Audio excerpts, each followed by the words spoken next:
สบายดีเด้อทุกคนมื้อนี้สิพาทุกคนมาเฮ็ดข้าวปุ้นน้ำปน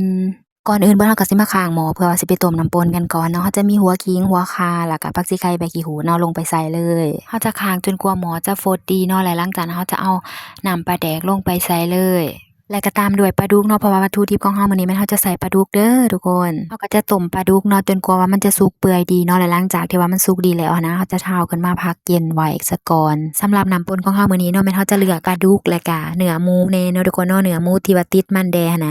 ะเพราะว่ามื้อนี้เราจะบ่ใส่น้ำกะทิเนาะเราจะได้ตั้งแต่มันจากปลาแล้วก็จากเนื้อหมูแต่ว่ารสชาตินี่บอกเลยว่าแซ่บแท้แน่นอนเด้อทุกคนเด้อและสำหรับปลาดุกของเรามื้อนี้ก็เป็นปลาดุกหน้าเด้อทุกคนเด้อปลาดุกที่ว่าเราได้มาจากน้องธรรมศาสตร์ของเราเองเนาะและน้ำปนปลาดุกนี่ก็เป็นอีหยังที่ว่าเข้ากันสุดๆเลยแหละทุกคนถ้าเราเอามาเฮ็ดกินกับข้าวปุ้นหั้นนะเพราะว่ามันจะมีรสชาตินัวแล้วก็มันดีเนาะบัดนี้ตัดภาพมาที่คลิปของเราเนาะปลาดุกของเราก็เทาขึ้นมาเย็นพักไว้เรียบร้อยแล้วเนาะบัดนี้เราก็สิมาจ่ายเอาสีนหั้นนะเอาสีนของปลาที่ว่าเราต้มสุกไปแล้วหั้นเนาะทุกคนการที่ว่าเราจะจ่ายปลาในท้ายมันเย็นแล้วจังค่อยจ่ายก็ได้เด้อทุกคนแต่ว่ามื้อนี้เราจะฝ่าวแน่เนาะก็เลยว่าใจเอาตอนที่ว่ามันร้อนเลยหั้นนะและปลาที่ว่าเราใจไว้แล้วเนาะเราก็จะเอาลงไปในโคกเลยเด้อทุกคนเด้อเพื่อว่าจะตำเนาะตำให้มันแดกเนาะแต่ว่าถ้าผู้ใดที่ว่าอยากใส่เครื่องปั่นก็สามารถใส่เครื่องปั่นได้เด้อทุกคนแต่ว่ามื้อนี้ค่อยเลือกวิธีการตำเนาะจะตำให้มันแดกแน่บ่แดกแน่หั้นนะให้มันเป็นตอนอีหยังแน่แต่ว่าสำหรับบางคนเนาะเขาเจ้าก็สิมักแบบ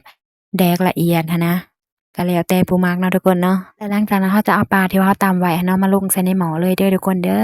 และสำหรับเนื้อปลาที่ว่าเราตำมื้อนี้หั้นนะทุกคนหลายๆได้เวลาที่ว่าเอาลงไปในหม้อนะรู้สึกว่ามันขุ่นดีหั้นนะทุกคนคือสิแซ่บคักเลยเมื่อเวลาที่ว่าเราปลาลงไปแล้วเนาะเราก็จะพักให้หม้อฟดก่อนเนาะและหลังจากนั้นเราจะเอาเนื้อหมูที่ว่าบดติดมันแน่หั้นนะมาลงใส่ในหม้อเลยและขั้นตอนต่อไปเนาะเราจะเอาหัวผักบัวผักเทียมหั้นนะทุกคนมาขัวใส่ในหม้อเนาะหรือว่าถ้าผู้ใดสะดวกมุกหรือว่าปิ้งเอาก็ได้เด้อทุกคนเด้อและหลังจากนั้นเนาะเราจะนำเอาผักบัวผักเทียมที่ว่าเราคั่วสุกแล้วก็หอมดีหั้นนะมาตำใส่กับบักพริกแห้งเนาะทุกคนและหลังจากที่ว่าเราตำแดกละเอียดแล้วเนาะเราก็จะเอามาเจียวใส่กับน้ำมันเพื่อว่าให้มันหอมหั้นนะและสำหรับผู้ใดที่ว่าเห็นขั้นตอนการผัดหนาหรือว่าผัดผักบัวผักเทียมนี่นะก็อย่าว่ากันเด้อทุกคนว่าหม้อดำหั้นนะเพราะว่าหม้อนี่ก็ตั้งแต่ข้าวบรรพบุรุษพุ่นเด้อทุกคนหลังจากที่ว่าเราเจียวเนาะกะว่าเครื่องเจียวของเรามันหอมดีแล้วนะทุกคนเราก็จะเอาน้ำที่ว่าเราต้มไว้ปลาแดกหั้นนะลงไปใส่เนาะทุกคนกะว่าประมาณจองหนึ่งหรือว่า2จองนี่แหละแล้วก็จังค่อยเอาลงไปในหม้อคืนเนาะหม้อที่ว่านี่หมายถึงหม้อที่ว่าเราต้มน้ำแกงหั้นเด้อเพราะว่าเราเจียวเครื่องหอมนี่ก็เพื่อเพิ่มสีสันความสวยงามให้น้ำแกงของเราน่ะออกมาหน้าตา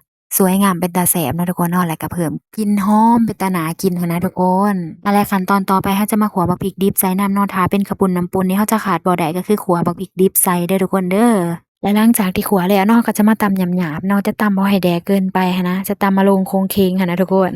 ถ้าว่าผู้ใดที่ว่าบ่มักตำเนาะก็สามารถขัวแล้วก็เอาลงไปโตนในน้ำไหลเด้อเนาะทุกคนแต่ว่ามื้อนี้เราจะเลือกแบบวิธีการตำหยาบๆตำมาลงโคงเคงเนาะและหลังจากนั้นก็จะเทาขึ้นมาแล้วก็เอาลงไปโตนใส่ในหม้อเลยเด้อทุกคนเด้อสำหรับเมนูน้ำแกงหรือว่าน้ำปนของเราเนาะทุกคนออกมาก็สิหน้าตาสีสันเป็นตาแซ่บเลยทุกคนแต่ว่าตอนนี้เรายังบ่ทันได้ปรุงครบเนาะทุกคนเนาะเรายังขาดเป็นนัวเนาะและหลังจากนั้นเราก็จะตามด้วยคันนอเนาะเพื่อว่าอยากให้มันนัวดีแน่หั้นนะและขั้นตอนต่อไปเนาะเราจะข้างเพื่อว่าให้หม้อมันเดือดอีกเทื่อนึงเนาะทุกคนแล้วก็เติมตีนไก่ลงไปเนาะอันนี้ก็ถือว่าสุกสำเร็จแล้วเด้อทุกคนหลังจากที่ว่าเราเติมตีนไก่แล้วก็ต้มเปื่อยดีและต่อไปเราก็จะมาเกียมล้างผักเนาะผักที่ว่าเราจะมากินกับหั้นนะทุกคนมื้อนี้เราจะมี